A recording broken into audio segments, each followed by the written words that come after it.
வாழும் மக்கள் தொலைக்காட்சியர்களுக்கு இனிய காலை வணக்கம். நாமக்கல் ஆஞ்சநேயர் பற்றி பார்த்துருக்கோம். இந்த நாமக்கல் ஆஞ்சநேயர் இருக்கக்கூடிய அந்த கோலத்தை எப்படி பக்தர்கள் தரிசனம் பண்றோம் அப்படின்னா, எந்த வேளையில் தரிசனம் செய்கிறார்கள் அப்படின்னா, ஆலயம் மூடி இருந்தாலுமே இந்த ஆலயத்தை நம்ம தரிசனம் பண்ண முடியும், இந்த ஆஞ்சநேயரை நம்ம தரிசனம் பண்ண முடியும். இந்த ஆஞ்சநேயர் இருக்கக்கூடிய ஆலயத்தின் கதவுகள் வழியாக எப்ப வேண்டுமானாலும் இந்த ஆஞ்சநேயரை நம்ம தரிசனம் பண்ண முடியும். இந்த ஆஞ்சநேயரை யாரெல்லாம் அதிகம் தரிசனம் பண்றா அப்படின்னா, இந்த வழியாக பயணப்படக்கூடிய பல லாரி டிரைவர்கள், பல பேருந்து ஓட்டுநர்கள், பல வாகன ஓட்டிகள் 24 மணி நேரமும் இந்த ஆஞ்சநேயரை தரிசனம் பண்ணிட்டு அப்புறம் தான் தனது பயணத்தை தொடங்குகிறார்கள். இந்த ஆஞ்சநேயரை தரிசனம் பண்ணினா இவர் நம்முடன் வருவதாக ஒரு ஐதீகம், நம்மை காத்து வருவதாக ஒரு ஐதீகம். இந்த ஆஞ்சநேயருக்கு மேல பார்த்தோம் அப்படின்னா இவருக்கு கூரை கிடையாது, இவருக்கு மேல கூரை கிடையாது, மிகவும் திறந்த வெளியாக இருக்கும். ஒரு மழை பெஞ்சா மழை தண்ணி இந்த ஆஞ்சநேயரை குளிர் வைக்கும், ஒரு வெயில் அடிச்சா அந்த வெயிலும் இந்த ஆஞ்சநேயர் மேல படும். இந்த ஆஞ்சநேயருக்கு பக்தர்கள் எப்படிப்பட்ட வழிபாடுகளை செய்யறா அப்படின்னா, இந்த பக்தர்கள் அத்தனை பேரும் இந்த ஆஞ்சநேயருக்கு வெற்றிலை மாலைகளை சூடி வணங்குறார். இதை தவிர பார்த்தோம் அப்படின்னா துளசி மாலைகளை போடுறார், வடை மாலைன்னு சொல்லுவோம், அந்த வட மாலையும் இந்த ஆஞ்சநேயருக்கு அனுப்பிக்கிறார். இதை தாண்டி வெண்ணையால் ஆன காப்புகளை செய்து வணங்குகிறார்கள். இதை தவிர இந்த ஆலயத்துல வெள்ளி கவசம் உண்டு, அந்த வெள்ளி கவசம் சாத்தி இந்த ஆஞ்சநேயரை ஒரு விசேஷ நாட்கள்ல பக்தர்களுக்கு தரிசனம் தெரிவிக்கிறார். இதை தாண்டி முத்தங்கி தரிசனம் என்று சொல்லப்படக்கூடிய ஒரு சேவையும் இந்த ஆலயத்துல உண்டு. ஆஞ்சநேயருக்கு மட்டும்தான் ஏராளமான வழிபாடுகளை பார்க்க முடியும், நிறைய அபிஷேகத்தை பார்க்க முடியும். வருடத்தில் சில குறிப்பிட்ட தினங்கள்ல இந்த 18 அடி ஆஞ்சநேயருக்கு பலவித திரவியங்களால் அபிஷேகம் செய்வார்கள். அதாவது பாலால் அபிஷேகம் நடக்கும், தேனால் அபிஷேகம் நடக்கும், சந்தனத்தால் அபிஷேகம் நடக்கும். இவையெல்லாம் எப்படி வரும்னா குடம் குடமாக வந்து கொண்டே இருக்கும். ஒரு சாதாரணமான ஒரு விக்கிரகம் அப்படின்னாலே அந்த விக்கிரகத்திற்கு அபிஷேகம் செய்ய நிறைய திரவியங்கள் தேவை, நிறைய பால் தேவை, நிறைய தேன் தேவை, நிறைய எண்ணெய் தேவை. இவ்வளவு உயரமான வடிவமுள்ள இந்த ஆஞ்சநேயருக்கு எத்தனை குடம் பால் தேவைன்னு நம்மளால யோசிச்சு பார்க்க முடியும். அந்த அபிஷேகத்தை பார்க்கறதுக்குன்னே உலகத்தின் பல பகுதிகளில் இருந்தும் இந்த விசேஷமான தினங்கள்ல இந்த ஆலயத்துல கூடுவார்களாம். ஆஞ்சநேயருக்கு வெற்றிலை மாலைகள் நம்ம சாத்துவோம், மிக எளிய ஒரு வழிபாடு. இந்த வெற்றிலை மாலை எதற்காக ஆஞ்சநேயருக்கு நம்ம சாத்துறோம் அப்படின்னா, முதலாக அனுமன் ஆகப்பட்டவன் சீதா தேவியை தேடி இலங்கைக்கு போனா, அசோகவனத்திற்கு சென்றான். அந்த இடத்தில் தான் முதலாக சீதாதேவியை கண்டுபிடிச்சான். சீதாதேவியை பார்த்த உடனே நான் ராமனிடமிருந்து வந்திருக்கிற தூதன் அப்படிங்கிறத சொல்லும் விதமாக ஒரு முத்திரை மோதிரத்தை அடையாளம் காண்பிச்சா. அந்த மோதிரம் ராமபிரான் அணிந்திருக்கக்கூடிய மோதிரமாச்சேன்னு சீதாதேவி ஆகப்பட்டவன் மிகவும் மனம் மகிழ்ந்து, ஆஹா, ராமனிடமிருந்து வந்திருக்கின்ற தூதுவன், தனது கணவனிடமிருந்து வந்திருக்கின்ற தூதுவன், இவனுக்கு வெற்றி உண்டாக வேண்டும், இந்த இடத்திலிருந்து ராமபிரான் என்னை பத்திரமாக மீட்க வேண்டும் என்று அருளும் விதமாக, என்று ஆசை கூறும் விதமாக வெற்றிலை எடுத்து அந்த அனுமனோட தலையில வச்சு, அந்த தலையில கையை வச்சு சீதாதேவி ஆகப்பட்டவன் ஒரு ஆசீர்வாதம் பண்ணினாலாம் அனுமனுக்கு. வெற்றிலைய தலையில வச்சு ஆசீர்வாதம் பண்ணினதுதான் பின்னாட்கள்ல மிகப்பெரிய வெற்றிய அனுமனுக்கும் கொடுத்தது, ராமனுக்கும் கொடுத்தது. அதனால தான் இன்றைக்கும் நம்ம ஆஞ்சநேயர் கோவில்ல எந்த இடத்தில் பார்த்தாலுமே வெற்றிலை மாலை சாத்தி வணங்கக்கூடிய ஒரு வழிமுறை உண்டு. இதற்கடுத்து இன்னொன்று பார்த்தா வடமாலை. இந்த வடமாலை பல இடத்துல ஒரு மாலை போல நம்ம கோர்த்து போடுவோம் ஆஞ்சநேயருக்கு.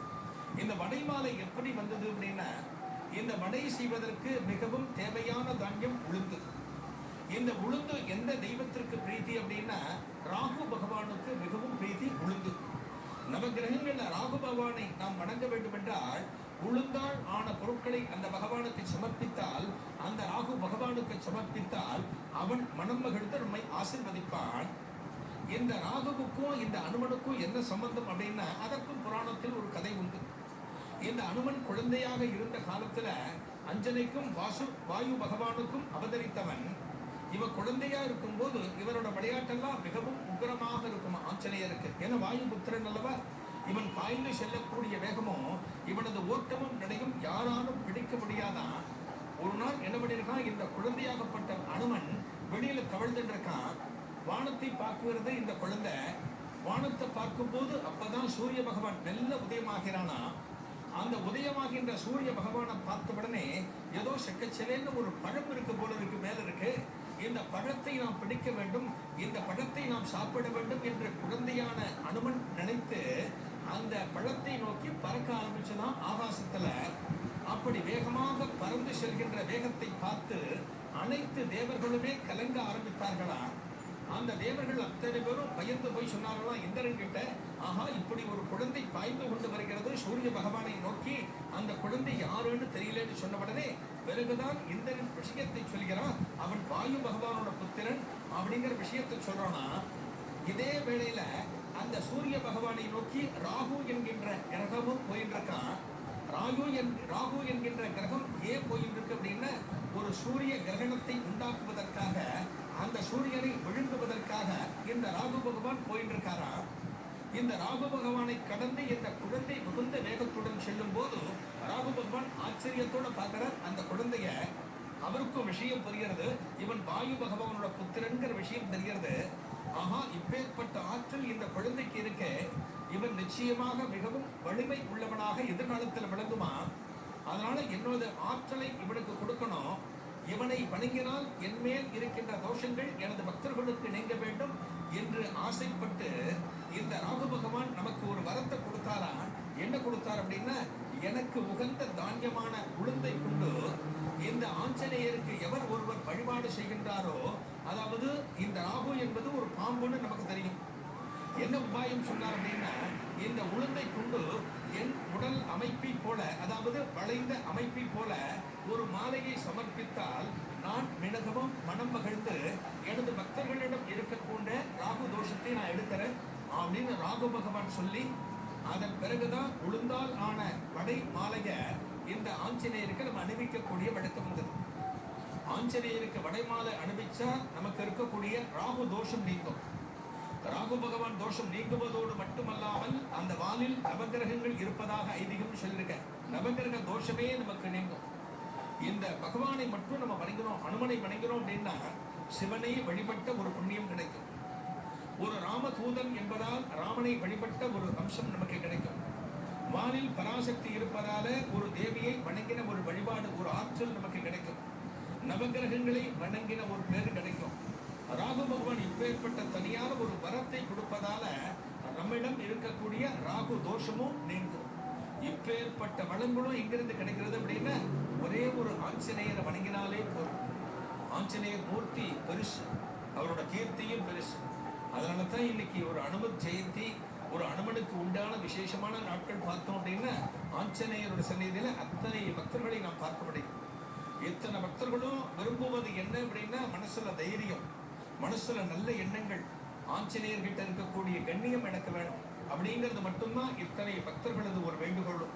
இதற்காகத்தான் இன்னைக்கு நம்ம வடமாலையை சாத்துறோம்.